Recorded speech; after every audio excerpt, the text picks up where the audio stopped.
Remue ménage. Remue ménage.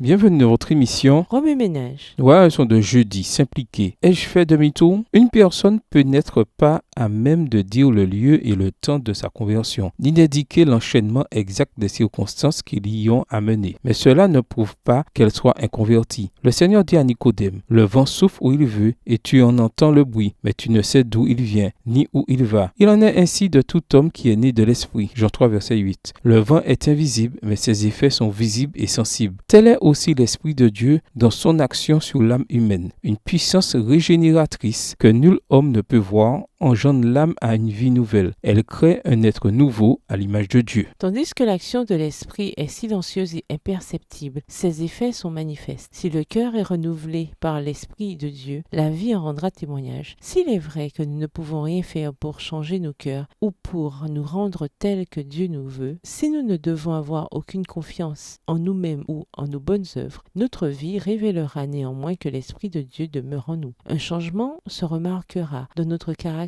nos habitudes et nos préoccupations. Le contraste entre ce qu'on a été et ce qu'on est sera marquant. Le caractère se révèle non par les bonnes ou les mauvaises œuvres occasionnelles, mais par la tendance générale des paroles et des actions. Il est vrai qu'on peut avoir une conduite extérieurement correcte sans la puissance transformatrice de Jésus-Christ. L'amour du prestige et le désir de posséder l'estime de ses semblables peuvent produire une vie réglée. Par respect de soi-même, on peut éviter les apparences du mal. Un égoïste peut faire des actions généreuses. Comment alors déterminer de quel côté nous nous trouvons? Qui possède notre cœur? Avec qui sont nos pensées? De qui aimons-nous à nous entretenir? Qui possède nos plus chaudes affections et le meilleur de notre énergie? Si nous sommes à Jésus, nos pensées sont en lui, ainsi que nos plus douces émotions. Tout ce que nous sommes ou possédons lui est consacré. Nous désirons vivement reproduire son image, nous imprégner de son esprit, faire sa volonté et lui être agréable en toutes choses. Ceux qui deviennent des créatures nouvelles en Jésus-Christ produiront les fruits de l'esprit: l'amour, la joie, la paix, la patience, la bonté, la bénignité, la fidélité, la douceur, la tempérance. Galates 5, les versets 22-23. Ils ne se conformeront plus aux anciennes convoitises, mais par la foi au Fils de Dieu, ils suivront ses pas, réfléchiront son caractère et se purifieront comme lui-même est pur. Extrait du livre Jésus, chapitre 7, pages 87 à 90. Suite à l'étude de Romains 2, le verset 1, à Romains 3, le verset 18, en quoi ce passage s'applique-t-il dans votre vie? Quelles applications pratiques pouvez-vous faire dans vos interactions avec les autres? Révisez le verset à mémoriser. En quoi s'applique-t-il spécifiquement à votre vie cette semaine? Au revoir. Et à demain si Dieu veut.